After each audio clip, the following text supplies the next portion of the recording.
Hey everyone, Mr. MSA here. This is a guide for round 1 of the 2020-2021 Exhibition Series Season 2, that's a mouthful, for the Manufacturer Series, and I'm still with Dodge, so let's get this guide started. Your first braking point is before you reach the 100-meter mark. Brake hard for a short moment, and carefully ease off of the brakes as you turn in. Try to avoid getting too many wheels onto the yellow curbs, as that will get you an off-track penalty. Once you hit the apex, just be nice and careful getting on the throttle.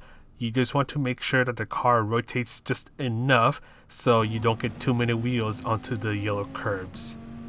For this turn, you want to brake before you reach the giant Red Bull mobile sign. You brake hard for a short moment, then slowly ease off of the brakes. Start to turn in. This turn is a little longer drawn out, and you want to try to stay towards the inside of the turn. Your apex is right around where the curb on the right ends, and if you set yourself up just right, you can take this next turn flat out. Same thing goes with here, you can take this turn flat out. Now bring yourself to the left side of the track, brake before you reach the 50-meter mark.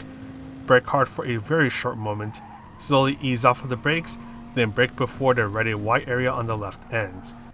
Just like the first turn, you want to avoid getting too many wheels onto this yellow curb, as that will get you an off-track penalty. Just get the car to quickly rotate around that turn, and you are good to go. Let's go ahead and take a look at the strategies. So going on over to the strategies, you're only going to have 5 minutes to try to get a good qualifying time. Because this is on Red Bull Ring Short, that will give you a couple of opportunities to try to get a good lap time. So the moment that you're able to gain control of your car, just go ahead and start trying to get to your first qualifying lap as fast as possible. You also want to try to see if you can try to get the slipstream from someone, so try to be within 3/4 of a second behind someone, so you can take advantage of their slipstream. And because we do have a couple chances to try to get a good qualifying time, we will be taking advantage of the jump out and jump back in strategy. So this is where after 1 to 2 qualifying laps here, you press options, exit, and in the lobbies you press enter course, or during the actual race day itself, you press the qualifying button. This will save you from having to do an end lap and going through the whole pit stop sequence. So all you do, you just spawn back at the pit box, and all you have to do now is just do an out lap and then begin your next qualifying lap. And one last thing, try not to get a track limit penalty, because that will definitely screw you over. And if you keep on getting track limit penalties during your qualifying runs, then you're basically going to end up getting screwed over. So to quickly summarize this, do 1 to 2 laps of your qualifying stint and do the jump out, jump back in strategy, and do not get track limit penalties.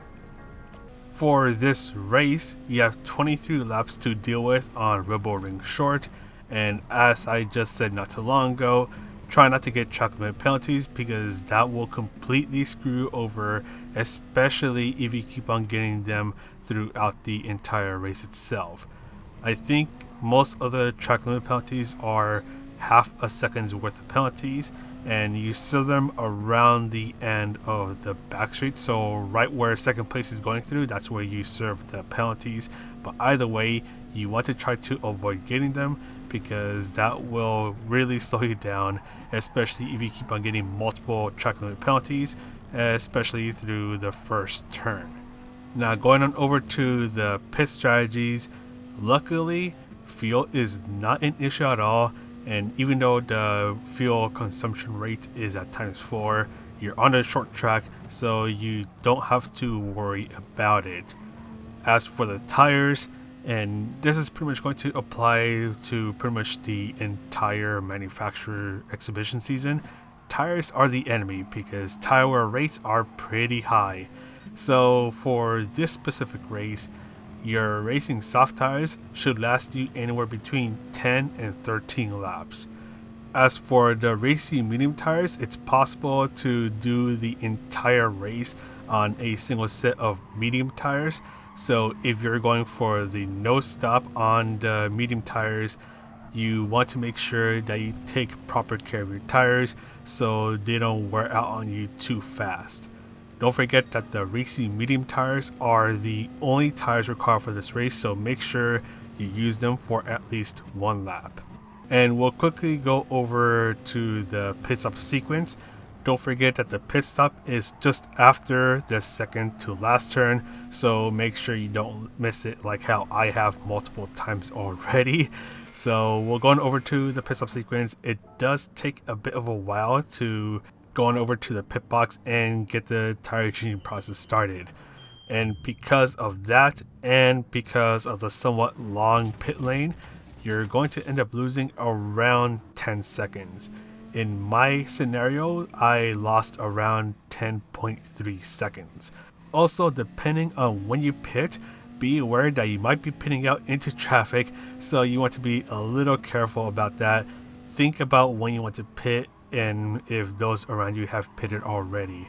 So you want to try to pit out into an empty pocket of space so you don't have to fight with traffic the moment you're out of the pit box. This will also hurt you because if you get held up, you're going to be losing time. And before I get asked, is the two-stop viable? I'm going to lean towards not really. You are a little slower on the two-stop, and yes, you do end up getting faster times on the racing soft tires, at least your second soft stint, but the extra pit stop and its long duration doesn't really help with the cause. The only time where I can see this really being viable is if you're able to constantly get super fast laps on the racing soft stints. And we'll quickly skip on over to the very end of the race. This was still on the one stop, and we do have quite a bit of tire wear, but the car is still pretty drivable. And the one stop is pretty much going to be one of the ways to go for this race. And the other way to go about this race is going to be the zero stop, but you do need to be careful about how you drive the car. So we'll go on over to the no stop strategy. This is where you do all 23 laps on the racing medium tire, so that obviously gets that tire requirement done, and you're not going to go to the pit stop at all. So what makes this strategy viable is that 1, you don't have to deal with a 10-second pit loss. 2, what also helps is that the time difference between a lap on the racing soft and medium tires is around 0.2 to half a second per lap. So that gap is pretty small, and if those on the racing soft tires are not getting faster times than you, then you can see where the trouble begins for them when they go on over to the pit stop. And in terms of getting total times for the one stop and the zero stop, they both got the same time, so both strategies are pretty viable.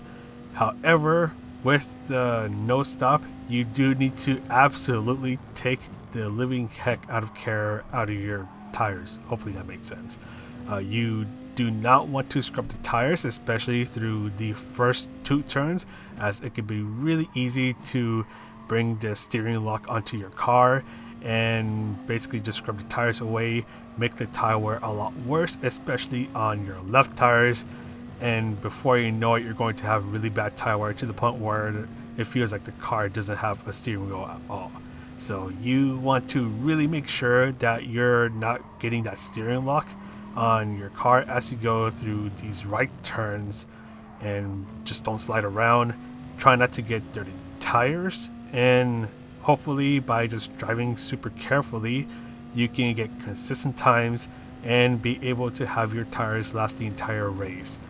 The tire wear does start to kick in at around lap 17 if you take good care of your tires, and that's where the time will slowly start to drop off. And by the time you're on your last 2 to 3 laps, that's where the tire wear is really starting to kick in, and that's where you want to start to be a lot more careful about how you're approaching these turns.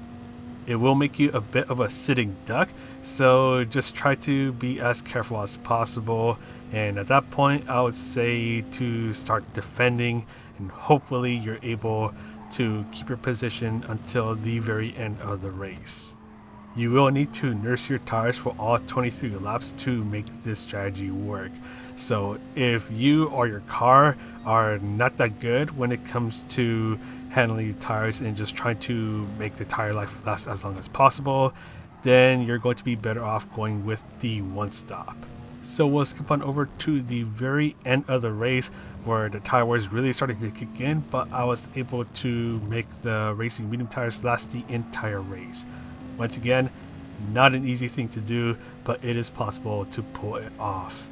And that is pretty much it for this strategy guide. Once again, both the one stop and the zero stop are possible to do, so you do have a couple of choices to choose from. And just make sure that you use the racing medium tires, as those tires are required for the race. But anyways, that is all from me, and I just want to say thank you all for the crazy awesome support. I have been reading your messages through the YouTube communities tab and over on Twitter, so I just wanted to note that and just say thank you all for the crazy awesome support. But yeah, that's it from me, so I'm going to sign off now. So this is Mr. MCA. Try not to get those stupid track penalties, and I'll see you in the next video.